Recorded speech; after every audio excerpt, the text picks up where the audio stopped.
আসসালামু আলাইকুম। ভারতের পশ্চিমবঙ্গে বিধানসভা নির্বাচনে কারচুপি হোক বা সহজভাবেই হোক, বিজেপি অর্থাৎ হিন্দুত্ববাদী সংগঠন বিজেপি, আরএসএস মদতপুষ্ট সংগঠন জয়লাভ করেছে। জয়লাভ করেই তারা ভারতের সংখ্যালঘু মুসলমানদের ওপর নিপীড়ন নির্যাতন শুরু করেছে। তাদের ভাষ্যমতে এই ভারতবর্ষটা শুধু হিন্দুদের আবাসস্থল, অন্য কোনো ধর্মের লোকজনের আবাসস্থল নয়। তারা মুসলমানদেরকে এই হিন্দুস্থান থেকে বিতাড়িত করবে এবং তারা একচ্ছত্র হিন্দু রাষ্ট্র হিসেবে ভারতকে প্রতিষ্ঠা করবে। এটাই হচ্ছে তাদের লক্ষ্য এবং উদ্দেশ্য।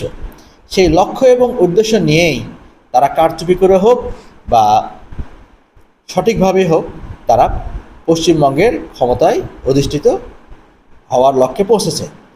এখানে উল্লেখযোগ্য যে পশ্চিমবঙ্গের মুখ্যমন্ত্রী অর্থাৎ তৃণমূল কংগ্রেসের মমতা ব্যানার্জি, তিনি সহনশীল মানুষ।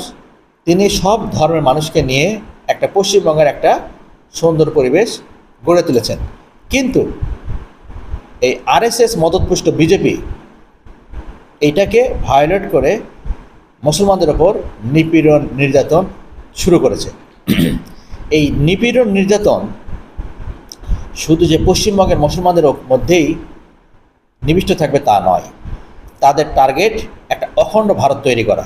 আর সেই অখণ্ড ভারত তৈরি করতে গিয়ে তারা বাংলাদেশকে প্রথম টার্গেটে পরিণত করবে। তারা বাংলাদেশের মুসলমানদেরকে নির্বিচারে হত্যা করবে। তারা এই মুসলমানদেরকে এই ল্যান্ড থেকে বিতাড়িত করে একটা হিন্দু অধ্যুষিত রাষ্ট্রে তৈরি করার পরিকল্পনায় এগোচ্ছে। কিন্তু সুখের বিষয় হচ্ছে, আমাদের ইসলাম ধর্মের প্রবক্তা, আমাদের প্রিয় নবী হযরত মুহাম্মদ সাল্লাল্লাহু আলাইহি সাল্লাম এই যুদ্ধের কথা, এই মুসলমান নিধনের কথা আগেই বলে গেছেন, যেটাকে তিনি গাজওয়াতুল হিন্দ নামে পরিচয় করে দিয়ে গেছেন।